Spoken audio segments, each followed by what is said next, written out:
예, 우리는 예수님을 믿고 있습니다. 그리고 나름 이렇게 잘 믿고 있는데 우리가 믿는다고 하면서도 얼마나 예수님이 없이 살아가고 있는가 하는 것도 한번 생각해 볼 수 있어야 되겠습니다. 우리는 하나님의 은혜가 풍성한 곳에서 살아가는데 우린 그 은혜를 잘 못 느껴요. 그러다 보니까 우리가 하나님께 자꾸 은혜를 구하게 됩니다. 지구의 70%가 바다인데 정말 물이 엄청 많잖아요. 근데 이 지구촌은 늘 물이 없다고 아우성입니다.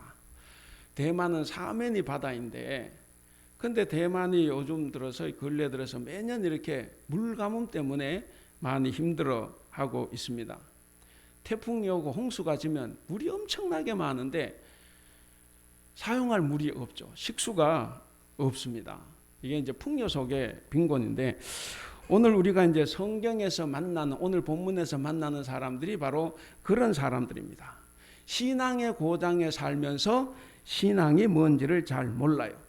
그러니까 신앙의 고장에 살면서도 정작 옆에 계시는 주님, 예수님을 의식하지 못하고 살아가고 있습니다.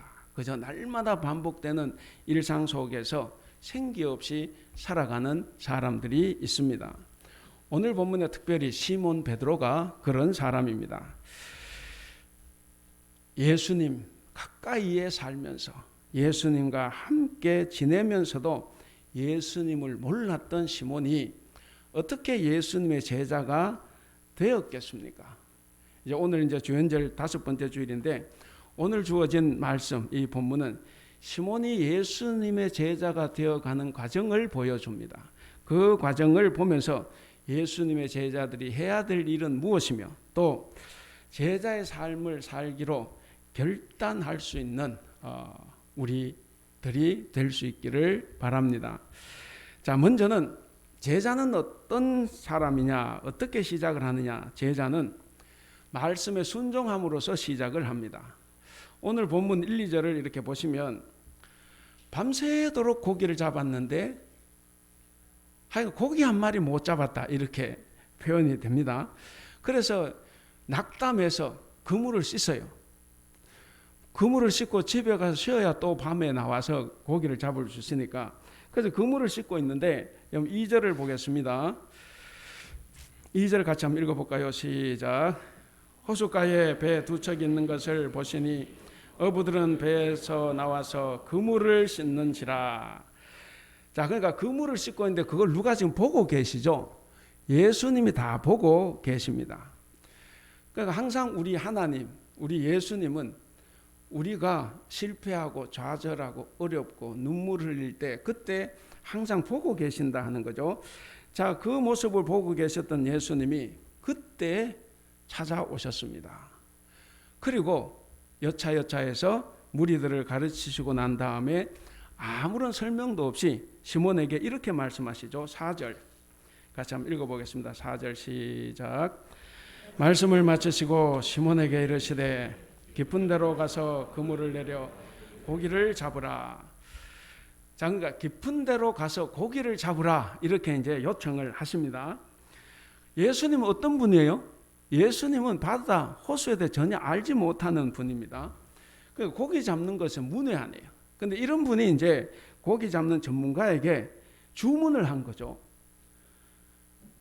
근데 시몬의 행동이 의외입니다. 우리 5절 같이 읽겠습니다. 5절 시작. 시몬이 대답하여 이르되 선생님 우리들이 밤이 새도록 수고하였으되 잡은 것이 없지만은 말씀에 의지하여 내가 그물을 내리리다 하고. 그러니까 잡은 것이 없고 나는 전문가지만 비전문가인 당신의 말에 의지해서 내가 그물을 던지겠습니다. 이렇게 하고 그물을 던졌어요. 근데 놀라운 일이 벌어졌죠. 그물이 찢어질 정도로 6절에 보시면 고기가 잡혔다 그렇게 이야기를 합니다. 사랑하는 우리 성도 여러분, 믿음은 종종 우리의 상식과 세상의 어떤 지식과 논리를 벗어납니다. 우리의 작은 머리로는 우리가 하나님을 알 수가 없고 우리가 하나님이 어떤 분인지 무슨 일을 어떻게 하시는지 우리는 알 수가 없습니다. 그렇기 때문에 우리를 초월합니다. 그런데 우리는 확실한 근거가 있어야 되고 분명한 증거가 있어야 믿겠다라고 이야기를 합니다. 여러분, 정말 그렇게 되면 믿을 수 있겠습니까? 분명한 증거가 있어야 된다. 여러분 지금 나와 있는 교회 이름이 뭐예요? 타이베이 한국교회. 여러분 타이베이 한국교회라는 것을 믿어요? 그건 믿는 게 아니죠. 분명한 증거가 있는 건 믿는 게 아니에요. 그건 사실로 존재하는 겁니다. 아침마다 일어나서 자주 말씀드리지만 아내가 남편에 가서 너는 내 남편임을 나는 믿어. 그렇게 말 안 하죠. 왜? 그건 사실로 존재하는 거기 때문에 분명한 증거가 있는 거 믿는 게 아니에요. 그럼 뭘 믿습니까? 나는 당신이 나를 사랑한다고 믿어. 그거는 증거가 없어요. 그래서 우리가 믿는 겁니다. 그래 나는 너 사랑해 이런다고 해서 여러분 믿을 수 있어요? 말은 그렇게 하지만 내가 안 믿을 수도 있는 부분이에요. 자, 중요한 것은 뭐냐면 믿음은 상식과 논리를 벗어난다 하는 겁니다. 그런데 그러면 항상 그런 믿음은 상식과 논리를 벗어나느냐? 그것도 아니라는 겁니다. 중요한 건 뭐냐면 믿음은 예수님이 말씀하시는 것을 내가 따르는 거예요. 그것이 믿음입니다. 그것이 혹시 분명한 증거가 없고 확실한 뭔가가 없어도 예수님께서 말씀하셨으니까 내가 그것을 따르는 것, 믿는 것, 그것이 믿음입니다. 그게 바로 오늘 베드로가 지금 보여주고 있는 거예요. 그러니까 베드로는 자기의 상식적으로, 자기의 경험적으로 도저히 이것은 고기 잡을 이유가 없습니다. 왜? 자기는 전문가지 않습니까? 그러니까 다시 고기를 잡는다는 건 헛수고예요. 실컷 지금 그물 다 씻었고 집에 가서 빨리 쉬어야 밤에 다시 나와서 고기를 잡는데 근데 이 땡볕에 다시 또 고기를 잡습니까? 그러니까 나는 고기 안 잡습니다. 그런데 주님께서 말씀하시니까 내가 그 말씀에 의지하여 그물을 내리겠습니다 라고 한 거예요. 이게 믿음이라는 겁니다. 확실하고 보장되는 안전한 것만을 따르는 것이 믿음이 아니에요. 우리가 교회 일을 하다 보면 우리 교회는 그거 안 된다. 우리 성도는 그거 안 돼. 이렇게 해야 돼. 저렇게 해야 돼. 다 우리의 이야기지만 그러나 그런 것이 우리가 정말 진정한 믿음일까 하는 것은 생각을 해봐야 됩니다. 여러분, 저와 여러분 왜 예수님을 따릅니까? 당연히 예수님을 믿기 때문에 따르는 거예요. 예수 믿기 때문에 따르기 때문에 우리도 베드로처럼 당연히 예수님 말씀에 순종해야 하는 겁니다. 자, 예수님께서 베드로에게 깊은 데로 가라 이렇게 말씀을 하셨습니다. 여기서 이제 깊은 데가 어떤 곳이냐? 위치가 대단히 중요한데 근데 실제로 위치보다는 방향이 중요한 거예요. 방향. 여러분 예수님께서 낮은 데서 그물을 던져라 그러면 이렇게 고기 안 잡혔겠습니까? 그거 아니죠. 예수님 말씀하시면 그게 되는 거예요. 그러니까 실제로 그 장소가 중요한 것이 아니라 방향이 중요하다는 거죠. 깊은 데는 육지에서 먼 곳입니다. 육지와는 반대 방향이에요. 원래 베드로가 가려고 했던 반대쪽이 바로 깊은 데입니다. 예수님은 종종 우리를 그런 곳으로 보내십니다. 내가 꼭 가고 싶어 했고 내가 가려고 했던 방향이 있는데 반대 방향으로 보내요. 정말 내가 가고 싶은 곳이고 내가 하고 싶은 일이 있었어요. 그런데 내가 하기 싫은 일, 하면 욕먹는 일, 안 가고 싶은 곳, 예수님 그런 곳으로 나를 보낸다는 거죠. 정말 예수님은, 하나님은 내가 가고 싶은 곳, 내가 하고 싶은 것, 내가 정말 있고 싶은 거기에서 오히려 멀리 보내실 때가 많이 있다 하는 겁니다. 그런데 우리가 이것을 잘 깨달아야 되는데 이것을 잘 깨닫지 못하면 우리의 생각이나 우리의 욕심, 나의 지식과 경험이 하나님과 점점 멀어지게 만듭니다. 그래서 우리는 무조건 예수님의 말씀, 성경 말씀, 그 말씀을 의지하여 순종해야 하는 겁니다. 그래야 우리가 깊은 곳으로 갈 수 있고 배가 가라앉을 정도로 많은 물고기를 잡을 수가 있습니다. 여러분, 우리가 생각하는 예수님의 은혜, 하나님의 은혜는 항상 우리의 예상과 기대를 훨씬 뛰어넘습니다. 두 번째 우리가 생각해 볼 수 있는 것은 순종은 자신의 경험과 지식을 내려놓아야 가능합니다. 자, 베드로는 이미 예수님에 대한 소문이나 아마 병 고치는 그런 기적 같은 것을 봤을지 몰라요. 그래서 아마 알고 있을 걸로 생각을 합니다. 그래도 고기 잡는 일만큼은 내가 더 낫다 이거죠. 지금 나이가 몇 살인지 모르지만 평생을 갈릴리 호수에서 고기 잡은 사람 아닙니까? 그러니까 이 일에 대해서만큼은 내가 가장 잘 안다는 자부심이 있었을 겁니다.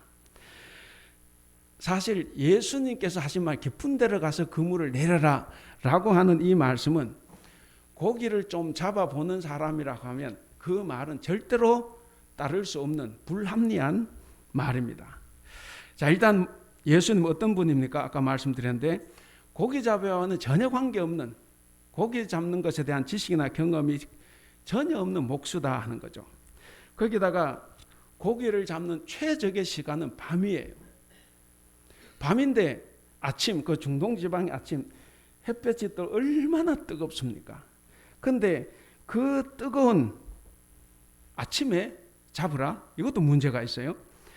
그리고 그물을 내리는 데는 적당한 깊이가 좋은데 무조건 깊다고 해서 잘 잡히는 것은 아니다 하는 거죠.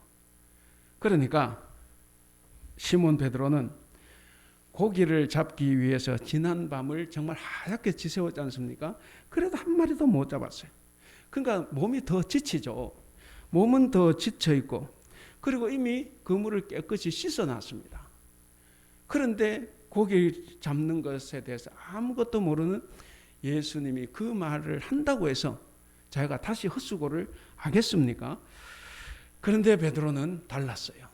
베드로는 자신의 경험을 다 내려놓고 말씀에 의지해서 순종을 합니다. 시몬이 가졌던 어부로서의 경험과 지식 정말 대단한 거지만 그러나 예수님의 지식에 비하면, 예수님의 능력에 비하면 그것은 아무것도 아니라는 거죠. 우리들이 왜 신앙생활에서 실패를 할까? 왜 나는 신앙생활 열심히 하는데 늘 마음에 불만이 있고 왜 마음에 기쁨이 없을까? 왜 나는 신앙생활 이렇게 잘한다고 하는데 늘 고통의 자리에 머물러 있나? 왜 그렇습니까? 물론 다 그런 건 아니지만 오늘 말씀에 비춰보면 하나님 말씀에 불순종하는 데 원인이 있습니다. 성경을 보면 이제 그런 인물들이 많이 나오지 않습니까? 우리가 대표적으로 이제 이스라엘의 초대왕 사울을 볼 수가 있어요. 사울이 왕이 될 때는 뭐 좋았죠. 키도 크고 인물도 준수하고. 그런데 그가 하나님 말씀에 불순종했습니다. 대부분의 사람들이 실패하는 데는 하나님의 말씀에 불순종한 데서 찾아볼 수가 있습니다. 그런데 오늘 본문의 베드로는 어떻습니까? 베드로는 정말 정중하게 예수님의 말씀을 경청했습니다. 그랬기 때문에 베드로는 두말하지 않았어요. 그저 말씀에 의지하여 내가 그물을 내리겠다 이렇게 결심을 하는 겁니다.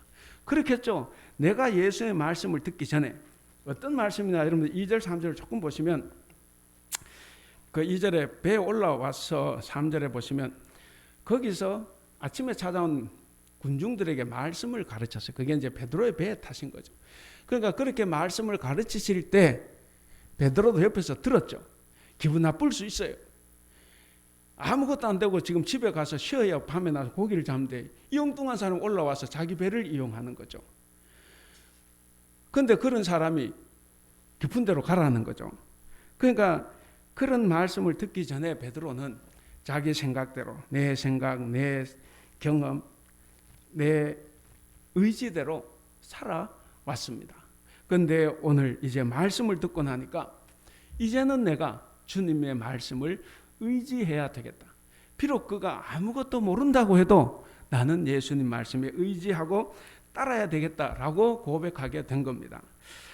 여러분, 베드로가 과감하게 결단을 한 거죠. 과감하게 결단한 현장이 어떻습니까? 8절을 보시면, 우리 8절 한번 읽어볼까요? 8절 시작. 시몬 베드로가 이를 보고 예수의 무릎 아래에 엎드려 이르되 주여 나를 떠나소서 나는 죄인으로소이다. 고기를 많이 잡았는데 예수님 보고는 떠나라고 이야기를 합니다. 왜? 나는 죄인이니까. 근데 우리 주님은 그런 말에도 불구하고 이어지는 구절을 보면 너의 지극히 한정된 사고방식을 깨끗이 버리고 나를 따르라고 명령하십니다. 주님은 앞에서 아무 조건 없이 순종해라, 그런 결단을 하기를 원하십니다. 여러분, 우리가 이렇게 돌아보면 저와 여러분은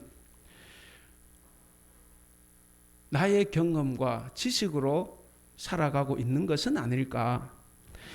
우리 주님은 오늘도 우리가 가지고 있는 지식과 경험, 그것을 다 내려놓으라고 명령을 하고 계십니다.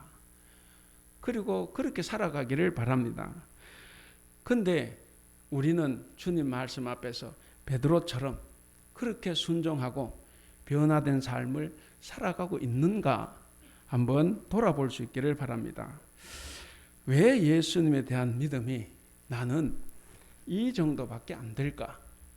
왜 베드로는 저렇게 잘 믿는데 나는 왜 이 정도밖에 안 될까? 왜 그렇겠습니까? 우리도 베드로처럼 말씀에 순종하기는 합니다. 전 다 그러리라고 봐요. 순종하긴 하는데 어쩔 수 없이 성경이 그렇게 하라고 기록했으니까 내가 그냥 듣는 척 할 수도 있어요. 교회 가면 남들이 다 그렇게 산다고 하니까 나도 그렇게 산다고 말을 해야 되니까 그래서 그렇게 말할 수도 있습니다. 그러니까 믿는 척 하는 거죠. 근데 그게 사람은 속을 수 있어도 하나님은 속지 않습니다. 근데 중요한 것이 있어요. 믿음에는 크기가 중요하지 않습니다. 그래서 예수님도 겨자씨만한 믿음이 중요하다고 했어요. 중요한 것은 믿음의 크기가 아니라 뭡니까? 그 작은 믿음도 이 산들어 바다에 빠져라 하면 빠진다고 했어요. 그러니까 순종이 중요한 겁니다. 믿음이 태산처럼 커도 순종하지 않으면 말짱황인 거예요. 그래서 믿음에는 순종이 중요하다는 것을 우리가 꼭 기억을 해야 됩니다. 바로 베드로는 그거였어요. 그의 믿음이 얼마나 큰지는 모르지만 그에게 중요했던 것은 예수님의 말씀에 순종했습니다. 우리도 그처럼 순종해야만 합니다. 사실 베드로 정말 내키지 않았을 수 있어요. 또다시 고생하고 헛수고해야 되는 그 불안감도 있었을 거라고 봅니다. 모르겠어요. 제 같으면 그랬을 것 같아요. 안 내렸을 것 같아요. 근데 그런 불안한 두려움이 있었지만 근데도 베드로는 말씀대로 해보겠습니다 라고 결단을 한 겁니다. 그것이 바로 오늘 우리에게 필요한 신앙의 삶의 태도입니다. 사랑하는 우리 성도 여러분, 우리도 내 자신의 경험과 지식, 어떤 생각 이런 것을 다 버리고 하나님의 뜻을 받아들임으로써 우리도 베드로가 경험했던 그런 기적을 체험할 수 있기를 바랍니다. 자, 세 번째입니다. 8절에 보시면 제자가 되기 위해서는 부름받기 전에 먼저 자신의 죄를 고백해야 됩니다. 그러니까 회개가 반드시 필요하다 하는 거죠. 우리 8절 같이 한번 읽어볼까요? 8절 시작. 시몬 베드로가 이를 보고 예수의 무릎 아래에 엎드려 이르되 주여 나를 떠나소서 나는 죄인이로소이다 하니. 자, 여기 보면 예수님 말씀에 의지하여 깊은 데로 가서 그물을 내렸죠. 그물을 내림으로써 정말 그물이 찢어질 정도로 2배 가득 고기가 잡혔어요. 근데 그 광경을 보고 기쁜 게 아니라 베드로는 충격에 빠졌습니다. 고기 잡는 것에 있어서만큼은 자기를 따라올 사람이 없어요. 그지만 누가 생각해봐도 완벽한 전문가라고 생각할 수 있는 시몬이 밤새도록 노력했는데도 한 마리도 잡지 못했지 않습니까? 그렇게 허탕을 친 후에 낙담해서 있는데 이런 기적이 일어나는 거예요. 그래서 오히려 그 고기를 많이 잡았기 때문에 베드로가 두렵고 놀라울 수밖에 없었습니다. 여러분, 그 성경에서 거룩하지 못한 인간이 거룩하신 하나님의 얼굴을 보면 바로 죽는 거예요. 그래서 누구도 하나님 얼굴을 보지 못합니다. 왜? 죄인이 거룩하신 분을 볼 수가 없어요. 베드로는 그 충격에 빠진 겁니다. 이분은 아까 말씀을 듣고 지금 행하신 일을 보니까 이분은 하나님의 아들이에요. 그래서 두려운 겁니다. 이런 분이 내 옆에 있다는 것은 부자가 되는 것이 아니라 너무 두렵습니다. 그래서 떠나달라고 이야기를 하는 거죠. 그래서 아까 말씀드린 것처럼 철저한 실패의 자리에 빠진 이 베드로가 이 놀라운 경험을 하고 난 다음에 예수님께 요구하는 겁니다. 그것이 바로 8절이죠. 주여 나를 떠나소서 내가 죄인입니다. 여러분, 우리는 왜 죄를 회개하지 않을까? 우린 왜 변화되지 않을까? 그 이유가 무엇일까? 물론 많은 사람들은 변화되지만 근데 우리는 교회 와서 눈을 감으면 회개를 합니다. 근데 내 삶은 전혀 바뀌지가 않아요. 저 사람 수백 번 기도했는데 수백 번을 봐도 그 생각에서 벗어나지를 못합니다. 근데 회개는 해요. 왜 바뀌지 않습니까? 말로 회개하는데 절대로 거룩하신 하나님 앞에 내가 서려고 하지 않는 거예요. 여러분, 내가 거룩하신 하나님 얼굴 앞에 섰다고 생각하면 어떻게 됩니까? 코람데오. 하나님이 내 얼굴 앞에 계시는 거예요. 내가 하나님 면전에 있는 겁니다. 그러면 내가 회개하지 않을 수가 없어요. 내가 잘못을 안 저지르려고 무척 노력을 할 겁니다. 그런데 눈에 보이지 않는 하나님 때문에 우리는 너무 편한 거예요. 그래서 하나님 앞에 우리는 단독으로 서지 않으려고 합니다. 우리는 경찰이 전화하면 깜짝깜짝 놀래요. 차를 타고 가다가 누가 휘슬만 불려도 막 놀랍니다. 세상 법정에서도 우리는 놀라요. 두렵습니다. 그런데 하나님 앞에 서는 것을 두려워하지 않는다고 하면 그것은 우리 신앙의 기만입니다.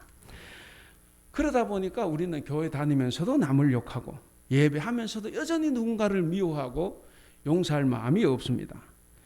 교제를 하면서도 없는 말을 만들어서라도 남을 비난하고 욕하고 기도하면서도 여전히 내 생각, 내 주장에 휩싸여서 결국 흔들리는 거예요. 베드로의 이 고백을 보면 고기 잡는 일에는 문이 아니라고 생각했던 예수님이 하신 일을 보니까 전문가라고 자처했던 자신 오히려 한없이 초라하는 겁니다. 그것을 발견했어요. 이 발견했다는 말은 무슨 말씀이냐면 베드로가 하나님의 놀라운 임재의 영광, 임재의 권능, 그리고 그것을 통한 놀라운 기적을 경험했다는 겁니다. 그러니까 하나님의 엄청난 경험을 지금 베드로가 했습니다.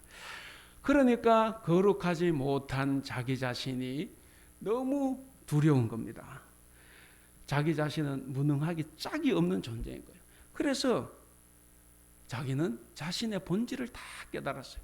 그래서 예수님께 자기를 떠나라고 말을 한 겁니다. 주님, 저는 죄인입니다. 저를 떠나주세요.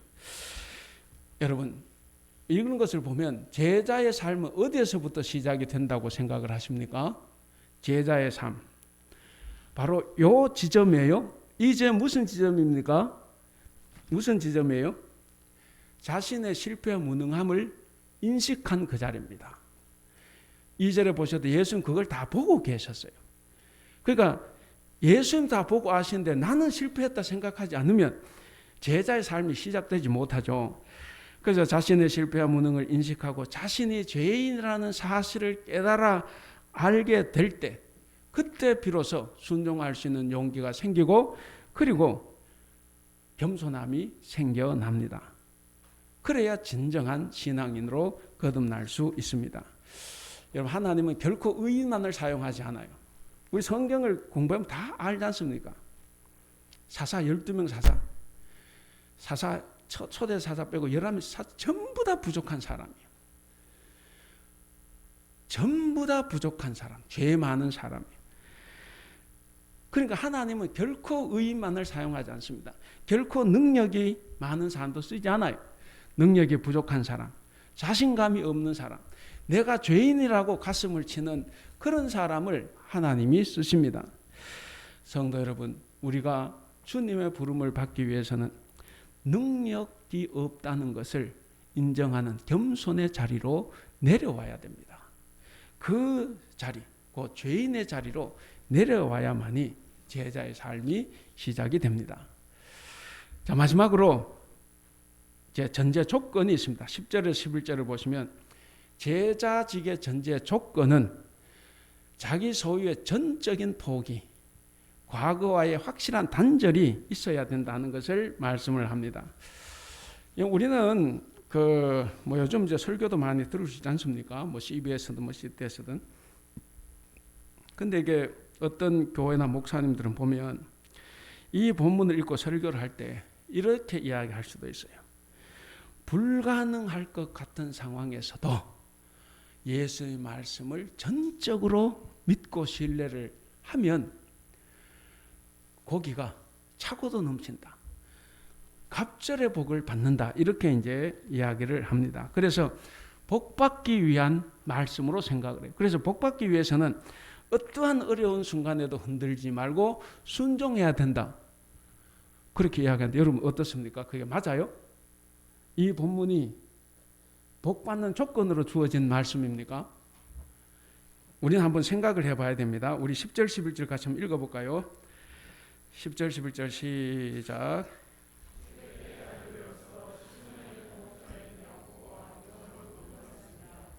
예수께서 시몬에게 이르시되 무서워하지 말라. 이제후로는 네가 사람을 취하리라 하시니 그들이 베드로를 육지에 대고 모든 것을 버려두고 예수를 따르니라.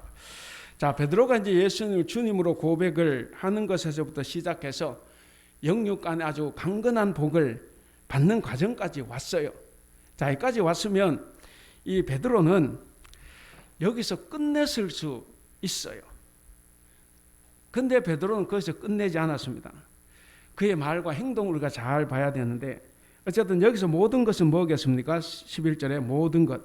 그거는 고기, 배, 그물, 그리고 자신의 경험과 지식 그런 것이겠죠. 근데 배, 그물, 고기, 자신의 지식과 경험 이런 것은 어부에게는 생명과 같은 겁니다. 근데 이렇게 중요한 것들을 다 버렸다 하는 거예요. 다 버렸다. 이 모든 것을 다 버리고 예수님을 쫓았다. 그러니까 진정한 순종은 뭡니까? 제자가 되기 위한 전제 조건은 모든 것을 다 버려야 된다 하는 겁니다. 여러분 가장 지혜로운 자가 뭐겠습니까? 가장 지혜로운 자는 모든 것을 버리고 가장 중요한 것을 택하는 거예요. 가장 어리석은 자는 뭡니까? 모든 것을 다 택하고 가장 중요한 것을 택하지 않는 겁니다. 혹 우리가 그런 어리석은 자는 아닐까 한번 생각을 해봐야 됩니다. 빌립보서 3장 7절 8절 이런 말씀이 있어요. 무엇이든지 내게 유익하던 것을 내가 그리스도를 위하여 다 해로 여길 뿐더러 또한 모든 것을 해로 여기면 내 주 그리스도 예수를 아는 지식이 가장 고상하기 때문이다. 바울이 그렇게 말을 했습니다. 여러분 우리 주님은 어떤 분이십니까? 우리 예수님은 하나님과 동등되심도 포기하셨습니다.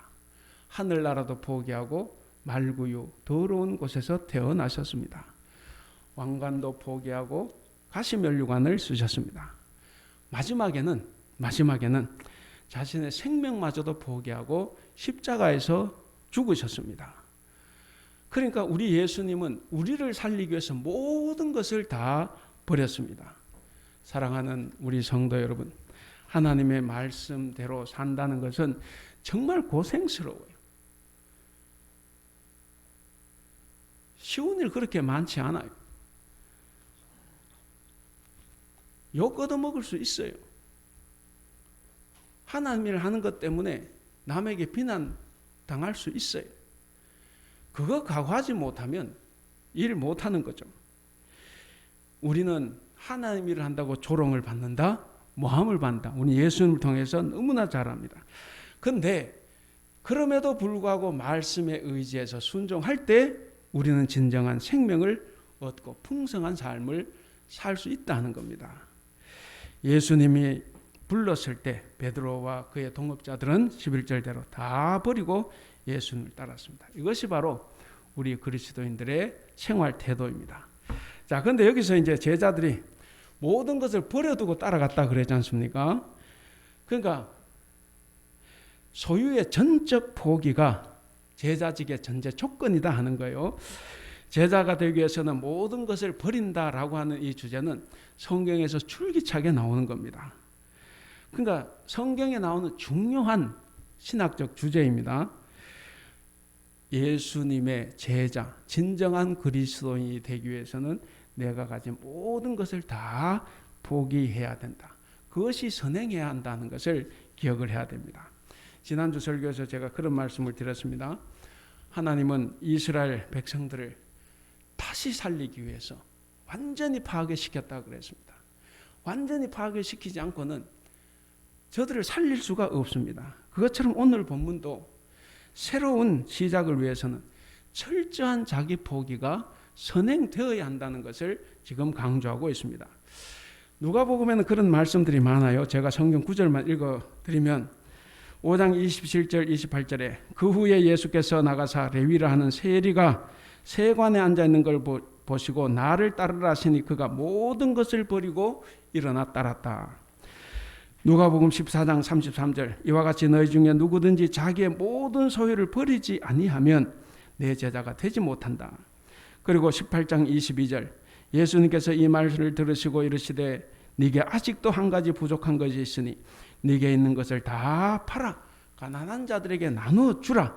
그리하면 네게 하늘의 보화가 있다. 그리고 나를 따르라 이렇게 말씀을 하셨습니다. 그리고 삭개오의 이야기도 있습니다. 누가복음 19장 8절에 보면 삭개오가 서서 주께 여짜되 주여 보시옵소서 내 소유의 절반을 가난한 사람들에게 주겠사오며 만일 누구의 것을 속여서 빼앗은 것이 있으면 내 갑절이나 갚겠습니다. 이렇게 하면 삭개오는 알거지가 됩니다. 그런데 자기 소유의 전적인 포기는 자발적으로 이루어지는 거예요. 절대로 누가 강요해서 이루어진 것이 아닙니다. 여러분, 어떤 사람에게 이런 일이 일어날 수가 있습니까? 이런 자세는 하나님의 거룩한 임재를 경험한 사람에게서는 자연스럽게 일어날 수 있습니다. 그래서 성경에서 이 버린다, 포기한다라고 하는 것은 제자들에게 일관되게 나타나는 중요한 주제이기도 합니다. 그런데 우리는 어렵지 않습니까? 사실 저도 목사라서 이렇게 본문이 이렇게 나오기 때문에 제가 설교를 하는데 제가 좀 미안해요. 저도 그렇게 살지 못하는데 살고자 노력은 합니다. 이게 힘들어요. 왜? 우리는 버리는 것이 아니라 오히려 집착하게 만드는 세상에서 살아요. 내가 저 사람을 이기지 못하면 나는 지는 거예요. 그래서 저 사람을 경쟁 이기는 것이 하나님의 뜻이라고 생각하고 그럴 때 우리는 하나님께 영광을 돌리고 감사를 합니다. 사실 성경과 다른 쪽으로 우리는 살아가는 거죠. 우리가 이런 세상에 살고 있기 때문에 내가 신앙적으로 살아간다는 것이 정말 쉽지 않아요. 그래서 돌아보면 저는 죄인일 수밖에 없습니다. 여러분, 어떤 것을 버릴 수 있다는 것은 어떨 때 가능합니까? 여러분, 핸드폰 한 달 전에 샀는데 새 것이 나왔어요. 왜 바꿉니까? 그거 버리는 게 새 거 사는 게 훨씬 낫거든. 그러니까 뭐냐면 우리가 버릴 수 있다는 것은 그것보다 더 소중한 것을 발견했기 때문에 가능한 겁니다. 여러분, 마태복음 13장에 밭에 감춘 보화 진주 비유가 있는데 거기에 보면 그렇죠. 밭에 묻힌 보화를 발견한 어떤 사람이 그걸 그대로 묻어두고 집에 가서 모든 걸 다 팔아서 와서 보화를 사죠. 진주 비유도 마찬가지입니다. 진주를 발견한 상인이 자기의 소유를 다 팔아서 그 돈을 가지고 와서 진주를 사는 겁니다. 왜 그렇게 합니까? 보화와 진주보다 더 소중한 것을, 자기 재산보다 더 소중한 것을 발견했기 때문에 그렇습니다. 그래서 자기의 재산을 다 버릴 수 있었습니다. 여러분, 그런데 저는 소중한 것을 발견하지 못해서 죽을 때까지 끌어안고 살고 있는 것은 아닌가. 그렇다고 제가 예수를 믿으면 모든 것을 다 실제로 다 버려라라고 말씀드리는 것은 아니에요. 성경도 그걸 말하는 것은 아닙니다. 그런데 중요한 것이 있어요. 우리가 인생을 살아가면서 모르겠어요. 내 인생 속에서 한 번, 두 번 정말 결정적으로 포기해야 될 어떤 시점이 올 수도 있어요. 그때는 버리자. 지금 내가 열심히 모으고 살고 남을 도와가면서 이렇게 살더라도 정말 어떤 순간에는 내 모든 것을 버려야 될 어떤 시점이 있을 거라는 생각을 해봅니다. 그럴 때 우리는 주저없이 버릴 수 있기를 바랍니다. 여러분, 사람을 낚는 어부라는 이 막중한 사명을 받은 제자들은 그물과 배, 그 고기보다 더 소중한 것을 발견한 거예요. 바로 예수 그리스도를 발견했습니다. 그래서 자기의 것을 다 버릴 수가 있었습니다. 제자의 길을 걸어간 우리도 역시 마찬가지입니다. 우리들도 역시 제자들과 같이 이전과는 철저하게 단절을 하고, 우리 그 11절에 그렇지 않습니까? 10절 끝에 보시면 이제 후로는 그랬습니다. 그러니까 지금까지 있었던 나의 과거의 모든 것을 다 단절하고 이제 후로는 새롭게 살겠다는 겁니다. 그래서 지금까지 내가 가졌던 모든 것, 내 생각, 사고, 지식, 경험, 체험, 전통 다 내려놓으라는 겁니다. 다 내려놓고 그렇게 포기하고 살 때 우리가 진정한 제자의 삶을 살 수 있다는 겁니다. 자, 이제 말씀을 맺겠습니다. 사랑하는 우리 성도 여러분, 예수님을 따르는 제자들은 과거와의 철저한 단절이 우선돼야 되고, 그리고 여기서 말씀드린 것처럼 자기 자신과 세상의 모든 것을 다 포기할 때 진정한 제자의 삶, 그리스도의 삶이 시작이 됩니다. 다시 한번 말씀드립니다. 살아가면서 계속 버리라는 게 아니에요. 성경 그걸 가르치는 게 아니에요. 정말 여러분들이 인생에서 한 번, 두 번 찾아올까 말까 하는 어떤 순간에 여러분 버릴 수 있기를 바랍니다. 그것이 예수 그리스도가 더 소중한 것을 아는 사람의 자세입니다. 과거의 삶을 그대로 유지하면서 예수님의 삶을 따를 수는 없습니다. 이전의 삶의 터전은 더 이상 안주할 것이 못 됩니다. 가족도 직업도 그리고 어떤 재산도 다 예수님 다음으로 우선순위가 밀려나야만 합니다. 그래서 예수님만이 내 인생의 최고의 가치가 되어야 합니다. 사랑하는 우리 성도 여러분, 지금까지 붙잡고 온 그것만이 진리라고 여겼던 이 제자들은 예수님이 등장하자마자 예수님이 가장 소중하다는 것을 알았어요. 그래서 모든 것을 다 버리고 예수님을 따라갈 수 있었습니다. 어쩌면 우리도 혹은 우리 한국에 계신 교회도 지금까지 소중하게 여겼던 모든 것을 다 버려야 할 수도 있습니다. 그리고 예수님을 따라가야 할지 모릅니다. 자, 오늘 제목이 뭡니까? 같이 한번 읽어보겠습니다. 시작. 그리스도인 다 버리고 제자가 된 사람. 사랑하는 우리 성도 여러분, 그리고 오늘 이 영상으로 함께 예배하는 성도 여러분, 우리는 모두 예수님의 부르심에 응답을 하고 지금 이 자리에 나와 있습니다. 부르심에 응답을 한 사람들이기 때문에 나의 모든 것, 내 생각, 내 가치관, 나의 지식, 나의 경험, 모든 것을 다 내려놓고 제자가 되어서 살아가는 여러분들이 다 될 수 있기를 주님의 이름으로 축원합니다. 기도하겠습니다.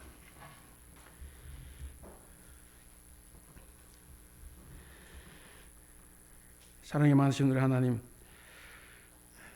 우리를 불러주시고 주님의 제자 그리스도인으로 삼아주신 것을 감사합니다.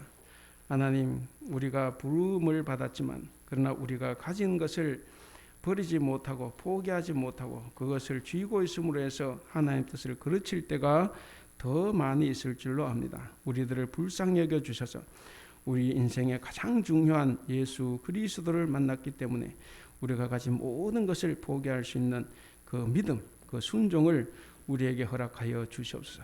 살면서 매일매일 버리는 것이 아니라 정말 어느 한 순간에 우리가 버려야 할 그때가 올 때 우리가 예수님을 인하여서 다 버릴 줄 아는 우리 모든 성도들 다 되게 하여 주시옵소서. 예수님의 이름으로 기도하옵나이다. 아멘.